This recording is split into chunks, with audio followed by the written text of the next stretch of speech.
টকা আৰু প্ৰেম দুয়োটাই বহুত মূল্যৱান, কিন্তু দুয়োৰে মাজত এটা ডাঙৰ পাৰ্থক্য আছে।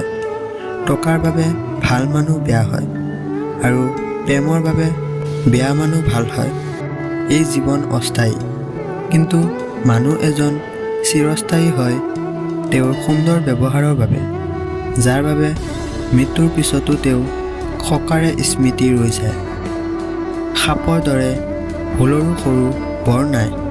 সৰু সৰু ভুলৰ ক্ষেত্ৰতো সজাগ হোৱা।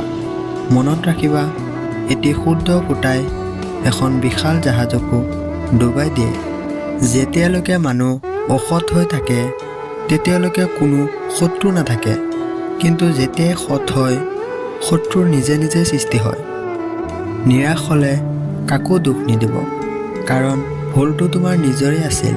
কাৰোবাৰ পৰা বহুত বেছি আশা কৰিছিলা। দুখ কষ্টবোৰ সামৰি থৈ তাক লৈ সুখী হ'বলৈ শিকক, যিয়ে তোমাক পাই আন কাকো বিচৰা নাই। এটি সম্পৰ্ক গঢ়ি তোলাৰ আগতে নিশ্চিত হৈ লোৱা, তুমি তাৰ প্ৰিয়জন নে প্ৰয়োজন। সম্পৰ্ক এটা আৰম্ভ হয় মনৰ মিঠা আৱেগৰ কাৰণে, আৰু সম্পৰ্ক এটা শেষ হয় বাস্তৱৰ নিৰ্মম ওলোৱা চকুৰ পানীৰে।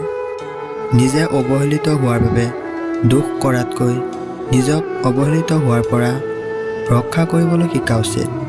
তেতিয়াহে জীয়াই থাকিব আত্মসন্মানবোধ। ব্যৰ্থতাক ভয় নকৰিবা, সাফল্যক ব্যৰ্থতাই সুৰক্ষিত কৰি ৰাখে।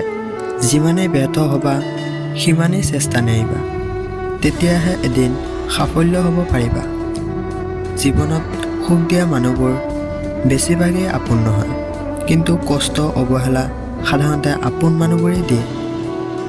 চ' গাইজ, আজিৰ ভিডিঅ'টো ইমানেই। আশা কৰোঁ ভিডিঅ'টো চাই ভাল পাইছে। যদি ভিডিঅ'টো চাই অলপ হ'লেও ভাল পালে তেনেহ'লে এটা লাইক কৰি দিব, শ্বেয়াৰ কৰি দিব, আৰু আমাৰ চেনেলটো ছাবস্ক্ৰাইব কৰি আমাৰ সৰু পৰিয়ালৰ সদস্য হৈ যাব। ধন্যবাদ।